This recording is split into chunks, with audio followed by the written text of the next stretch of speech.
Good morning students. नमस्कार विद्यार्थियों। आज हम साइंटिफिक मैनेजमेंट पढ़ने जा रहे हैं। वैज्ञानिक प्रबंध, यह आपके सिलेबस में टॉपिक नंबर 1.2 है। हम इस टॉपिक में यह जानेंगे कि what is scientific management, what is the philosophy of scientific management, what are the objects of scientific management, what are the advantages of scientific management, What are the features of scientific management? यानी वैज्ञानिक प्रबंध क्या है, वैज्ञानिक प्रबंध के उद्देश्य क्या हैं, वैज्ञानिक प्रबंध का दर्शन क्या है, वैज्ञानिक प्रबंध के लक्षण क्या हैं, इसके लाभ क्या हैं, वैज्ञानिक प्रबंध किसने दिया, किसे वैज्ञानिक प्रबंध का पिता कहा जाता है।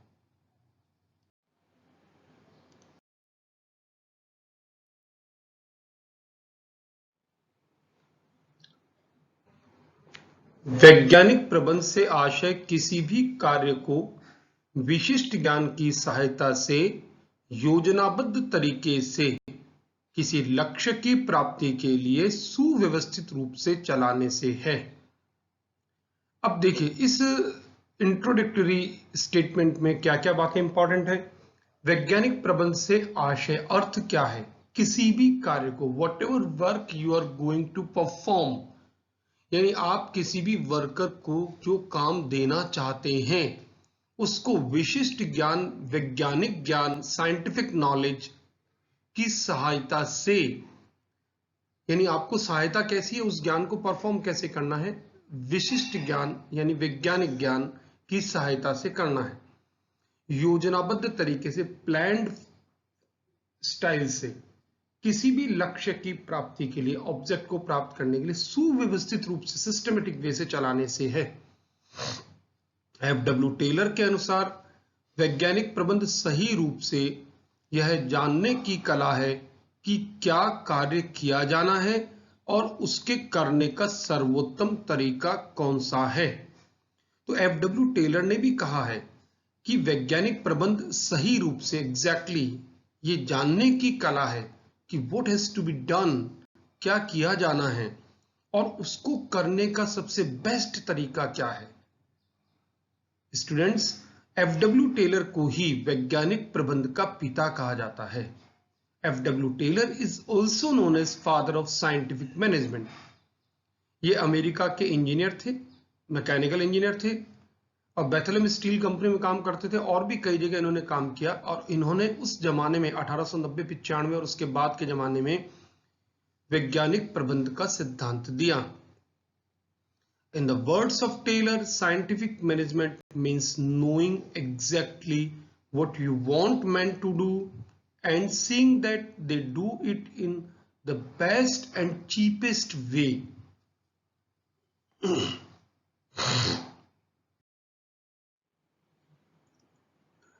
वैज्ञानिक प्रबंध की परिभाषाएं, डेफिनेशंस ऑफ साइंटिफिक मैनेजमेंट।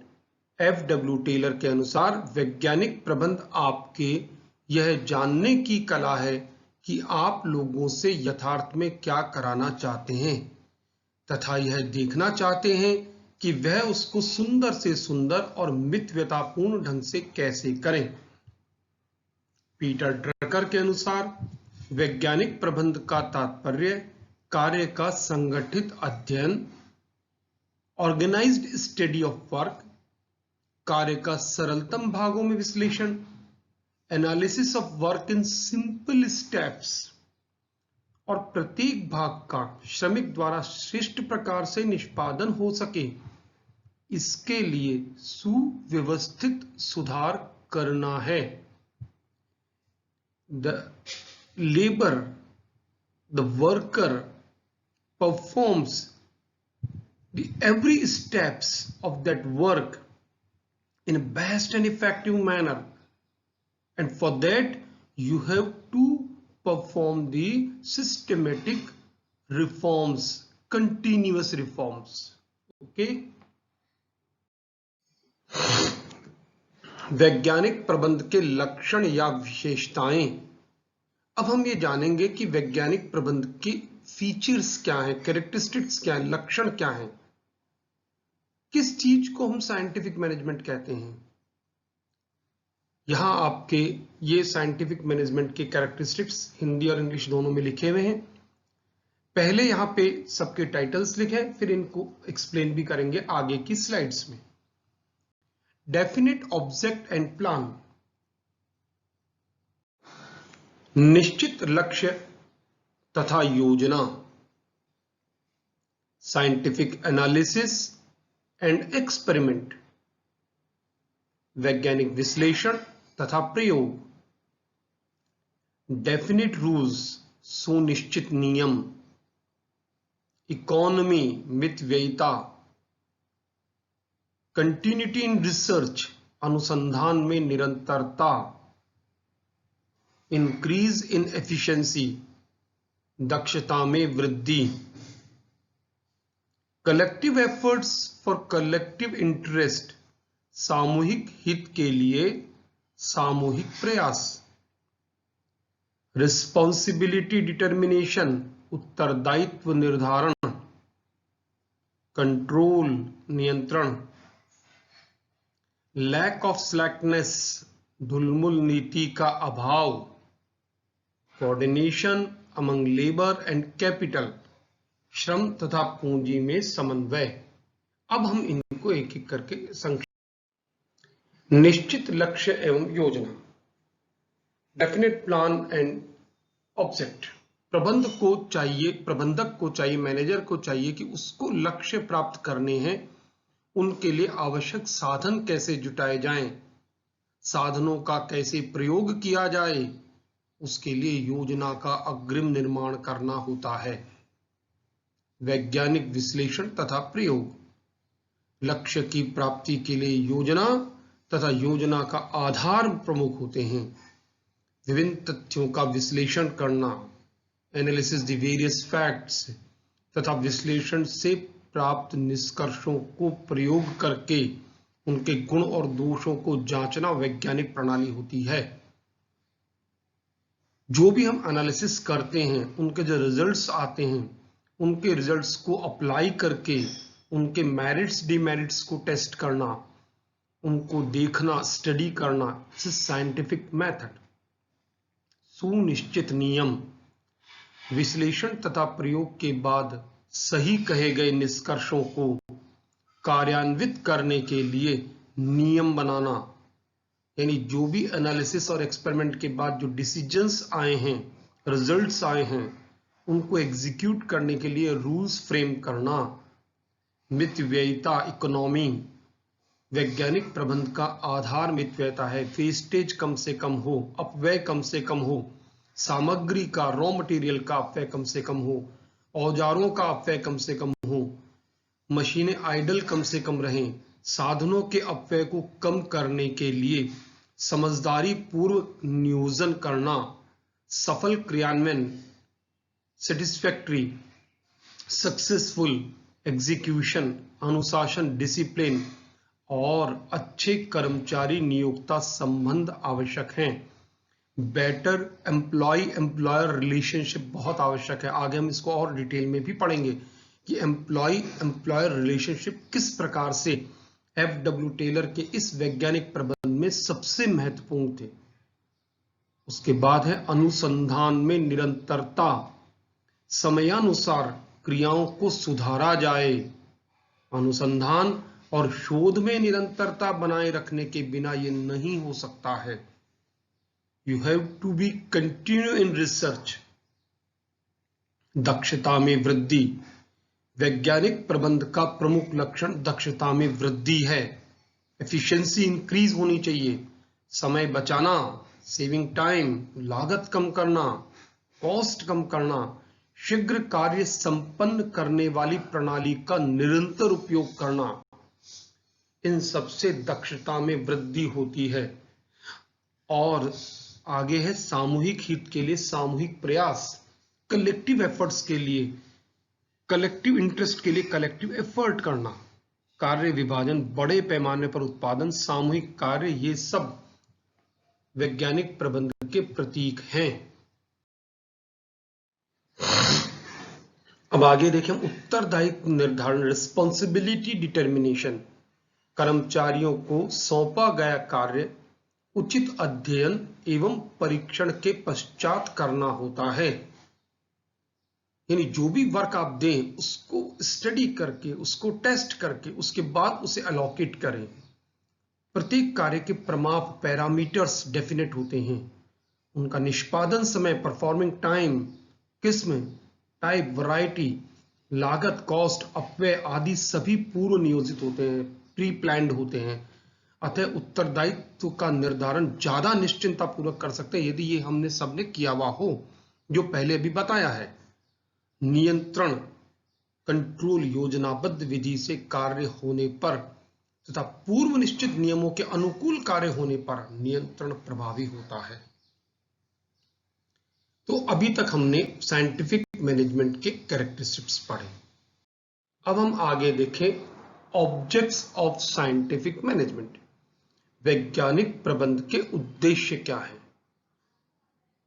पहला, उपकरण, अपरेटस, कच्ची सामग्री, रॉ मटेरियल, कार्यविधि, वर्क प्रोसीजर, स्टेप्स, कार्यदशा, वर्किंग कंडीशन में सुधार, improvement in all these and standardization, मानकीकरण करना। कार्य की सभी क्रियाओं में अधिक दक्षता की दृष्टि से प्रशिक्षित व्यक्ति उपलब्ध कराना। जो भी वर्क करें उसमें ज्यादा एफिशिएंसी यदि आपको लेनी है तो ट्रेन्ड पर्सनल आपके पास होने चाहिए। कार्य विन्यास, मार्ग निर्धारण, समय क्रम निर्धारण, डिस्पैचिंग, शेड्यूलिंग, रूटिंग, उत्पादकीय सामग्री का नियोजन, प्लानिंग ऑफ प्रोड्यूसेबल मटेरियल, क्रम, सीक्वेंस, भंडारण, स्टोर, लेखा विधियों में सुधार, अकाउंट्स के सिस्टम में सुधार करना, विभिन्न विभागों में समन्वय स्थापित करना, कोऑर्डिनेशन अमंग वेरियस डिपार्टमेंट्स, और उस पर पर्याप्त नियंत्रण रखना, better control on all these. सामयिक प्रशिक्षण, निरंतर मार्गदर्शन की व्यवस्था करना, तत्काल पुरस्कार की व्यवस्था करना, नियमों को अनुमान और पूर्व धारणाओं के स्थान पर विश्लेषण तथा तथ्य के आधार पर बनाना। जो भी रूल बनाए वो एस्टीमेट या थंब रूल के स्थान पर एनालिटिकल और फैक्ट के बेस पर बनाए। विशेषज्ञ तथा सलाहकार सेवा द्वारा व्यक्तिगत निर्णय के क्षेत्र को सीमित करना। आप जो डिसीजन लें वो इंडिविजुअल लेने के स्थान पर आप स्पेशलाइज्ड और एडवाइजरी सर्विसेज लें। प्रचार की व्यवस्था करना, श्रमिकों को अत्यधिक कार्यभार, थकान तथा दुर्घटनापूर्ण कार्यों से सुरक्षित रखना, because they are your asset. Labour worker आपकी असेट हैं, उनको ज्यादा काम देना, फटीग देना और उनको ऐसे काम में इन्वॉल्व करना जिसमें एक्सीडेंट हो सकते हो, उनसे अवॉइड करें। श्रम तथा पूंजी में समन्वय स्थापित करना, coordination among labour and capital, मजदूरी बढ़ाने, कार्य के आवर्स कम करने, अधिक लाभ के उपाय करने और कम कीमत पर उपभोक्ताओं को वस्तुएं उपलब्ध कराने का प्रयास करना। इंक्रीज वेजेस, वर्किंग आवर्स को रिड्यूस करना। ये उस जमाने की बात है जब 12-12 घंटे, 15-15 घंटे काम में लेते थे। अधिक लाभ के उपाय करना और कंज्यूमर को लीस्ट प्राइस पर वो चीज अवेलेबल हो सके ऐसे एफर्ट करना। तो ये हमने वैज्ञानिक प्रबंध के उद्देश्य देखे। इसके पहले हमने लक्षण देखे थे, कैरेक्टरिस्टिक्स। अब हम एडवांटेजेस देखें कि इन सब के फायदे क्या हैं। एडवांटेजेस टू प्रोड्यूसर और employers, advantages to labour, advantages to customer, advantages to nation. उत्पादकों को लाभ, साधनों का पूर्ण उपयोग, कंप्लीट यूटिलाइजेशन ऑफ रिसोर्सेज, उत्पादन में मितव्ययिता, इकोनॉमी इन प्रोडक्शन, औद्योगिक संबंधों में सुधार, improvement in industrial relations between employer and employee, शांतिपूर्ण वातावरण, वस्तुओं की गुणवत्ता में सुधार, पर्यवेक्षण तथा नियंत्रण लागत कम, श्रमिकों की कुशलता में वृद्धि, प्रतियोगिता के लिए सक्षम होना, आधुनिक मशीनों तथा प्रशिक्षित व्यक्तियों का उपयोग संभव, श्रमिकों की कुशलता में वृद्धि, प्रतियोगिता के लिए सक्षम होना, आधुनिक मशीनों और प्रशिक्षित व्यक्तियों का उपयोग संभव, लेटेस्ट मशीन्स और ट्रेंड पर्सनल का यूटिलाइजेशन हो सकता है, उत्पादन की प्रतिष्ठा में वृद्धि, व्यवसाय के स्थायित्व में स्टेबिलिटी ऑफ बिजनेस में वृद्धि और व्यवसाय की प्रतिष्ठा में वृद्धि। ये सब फायदे हैं उत्पादकों को, प्रोड्यूसर्स को, एम्प्लॉइज को। श्रमिकों को क्या लाभ है? उनको उनकी रुचि का काम उपलब्ध होना, उनके टेस्ट का वर्क होना, कार्य क्षमता में वृद्धि के लिए इफेक्टिव उनको ट्रेनिंग की व्यवस्था होना, प्रशिक्षण की सुविधा होना, प्रगति के उचित अवसर मिलना, प्रमोशन के चांसेस मिलना, समय की बचत, अच्छी कार्य दिशाएं, बेटर वर्किंग कंडीशन, जीवन स्तर में वृद्धि, increase in the life style, level of living, मानसिक क्रांति से स्वतंत्र चिंतन का अवसर। ये मानसिक क्रांति शब्द आगे पढ़ेंगे, उससे बहुत पीस ऑफ माइंड हो जाता है जब हम सोच में परिवर्तन लाते हैं। मनोबल में वृद्धि, रोजगार में स्थायित्व, समाज में प्रतिष्ठा, ये भी श्रमिकों को लाभ है। उपभोक्ताओं को क्या लाभ है? सस्ती वस्तुएं उपलब्ध होना, वास्तविक आय में वृद्धि से रहन सहन के स्तर में, लिविंग स्टैंडर्ड्स में इंप्रूवमेंट होना, चयन के लिए अधिक वस्तुएं उपलब्ध होना, अच्छी गुणवत्ता की प्रमाणित वस्तुएं उपलब्ध होना, राष्ट्र को लाभ, देश का औद्योगिक विकास, इंडस्ट्रियल डेवलपमेंट ऑफ नेशन, कर क्षमता में वृद्धि, increase in tax system, tax capacity, औद्योगिक क्रांति, इंडस्ट्रियल रिवॉल्यूशन, श्रमिक आंदोलनों से होने वाले नुकसान से बचाव, राष्ट्रीय उत्पादन तथा आय में वृद्धि, रोजगार में वृद्धि। अब हम देखें टेलर के वैज्ञानिक प्रबंध का दर्शन क्या है। What is philosophy of scientific management? Science not thumb rule, विज्ञान न कि अंगूठा नियम, हार्मनी नॉट डिस्कार्ड, समन्वय न कि संघर्ष, कोऑपरेशन नॉट इंडिविजुअलिज्म, सहयोग न कि व्यक्तिवाद, अधिकतम उत्पादन न कि सीमित उत्पादन, maximum output not restricted output, और प्रत्येक व्यक्ति का उसकी अधिकतम कुशलता तथा समृद्धि तक विकास, development of each man to his greatest efficiency and prosperity. अब मानसिक क्रांति शब्द टेलर ने बहुत प्रयोग में लिया। देखिए, किसी भी इंडस्ट्री में एम्प्लॉयर और एम्प्लॉय के रिलेशन हमेशा से ही नाजुक होते हैं। दोनों एक दूसरे को अपना दुश्मन भी समझ सकते हैं और एक दूसरे को सहयोगी भी समझ सकते हैं। ऐसी धारणा भी बन सकती है कि श्रमिक जो होते हैं स्वभाव से कम काम करना चाहते हैं। ऐसी धारणा भी बन सकती है कि जो मालिक होते हैं वो हमको लूटना चाहते हैं। तो टेलर ने इन सब से परे हट करके बहुत साधारण सी बात कही, और ये टेलर ने कहा उस जमाने में जब इंडस्ट्री शुरू हो रही थी, औद्योगिक पुनर्जागरण का दौर था दुनिया में, रेनेसां का दौर था। तो टेलर ने कहा कि वैज्ञानिक प्रबंध को सफल बनाने के लिए श्रमिकों तथा प्रबंधकों की मान्यताओं तथा विचारों में क्रांतिकारी परिवर्तन आना आवश्यक है। उनके थॉट्स, उनके बिलीव्स, उनमें बहुत रिवोल्यूशनरी चेंजेस आने चाहिए। मन में परिवर्तन आना चाहिए, मन में एक दूसरे को सहयोगी मानना चाहिए। एक ही पहिए, एक ही रथ के दो पहिए हैं। वैज्ञानिक तथा नवीनतम मशीनों और औजारों का प्रयोग तभी बेस्ट रिजल्ट दे सकता है जबकि स्वामी और श्रमिकों के मध्य मानवीय संबंध सुदृढ़ हो, इनके बीच की विचार विषमता को दूर किया जा सके। टेलर ने इसी प्रकार के रचनात्मक परिवर्तन को मेंटल रिवॉल्यूशन या मानसिक क्रांति कहा है। टेलर के अनुसार श्रमिक और प्रबंधक एक ही कार्य के दो पहलू हैं। जब तक कि उनके विचारों में सामंजस्यता नहीं आएगी तब तक कोई योजना सफल नहीं हो पाएगी। सो थैंक यू स्टूडेंट्स, आज के लिए इतना ही। नेक्स्ट लेक्चर में फिर अपन मिलेंगे। धन्यवाद।